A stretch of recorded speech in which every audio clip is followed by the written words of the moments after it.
Donc, je suis Claire Bellet, je suis responsable de projet à l'ADRE, Association pour le développement en réseau des territoires et des services. C'est une association qui accompagne depuis plus de 20 ans la mise en réseau des acteurs de la montagne, des territoires ruraux et de montagne du massif alpin.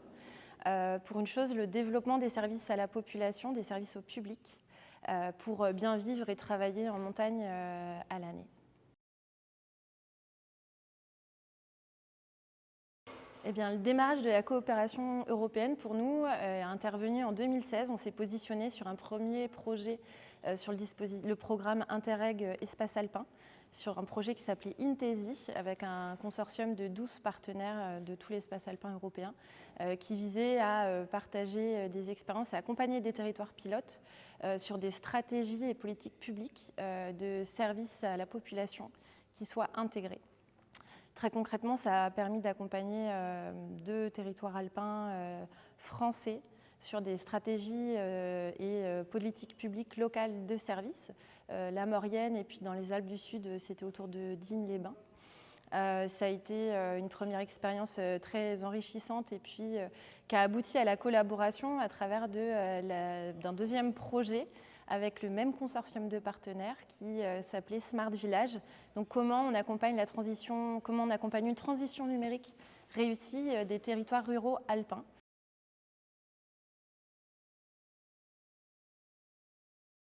Notre volonté de déposer un projet sur un dispositif européen, c'était aussi d'amener une certaine stabilité, une sécurisation, parce que les programmations européennes, en tout cas pour Interreg Espace Alpin, ça permet de voir venir sur 3 ans.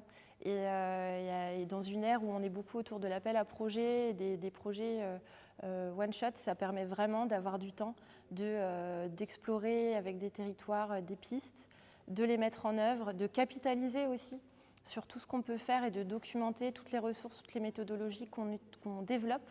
Et c'est ça vraiment qu'on est allé chercher. Et bien sûr aussi tout ce qui est partage coopération européenne.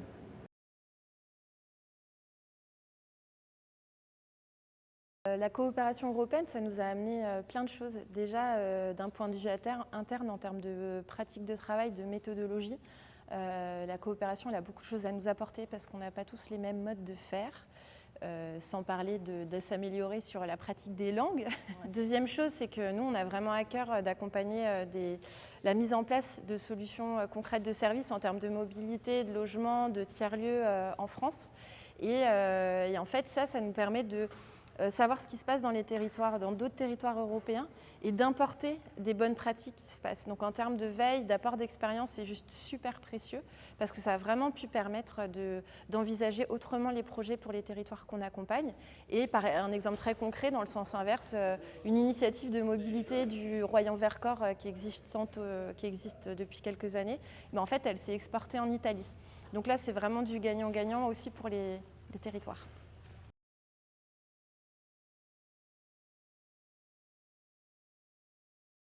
C'est vrai que les projets européens, ce n'est pas toujours évident. Parmi les difficultés rencontrées, je pourrais dire le fait de bien sécuriser au niveau juridique et financier, le fait d'y aller.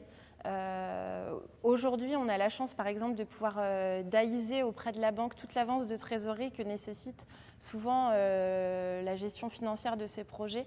Et jusqu'à il y a quelques années, il fallait trouver d'autres solutions.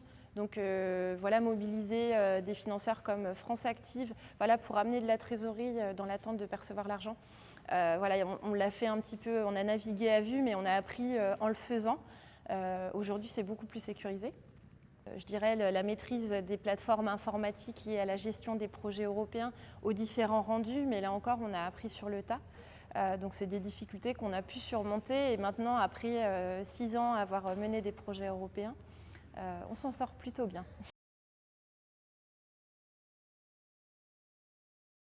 Si c'était à refaire, on est en plein dedans puisqu'on est en cours de dépôt de 2 projets européens sur le même dispositif Interreg Espace Alpin.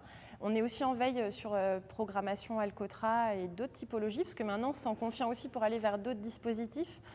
Si c'était à refaire, en fait aussi on en parlerait davantage autour de nous. C'est vrai qu'on ne fonctionnait pas forcément comme ça, mais il y a plein de territoires ruraux et de montagnes qui ont envie de se positionner. Et maintenant, on n'hésite pas à aussi faire des appels à manifestation d'intérêt pour des territoires qui bénéficient de notre action ou bien qui soient partenaires au même titre que nous d'un consortium.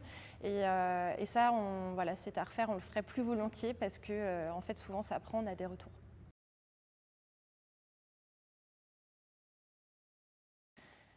Un conseil déjà de dire d'y aller parce que c'est pas si difficile que ça.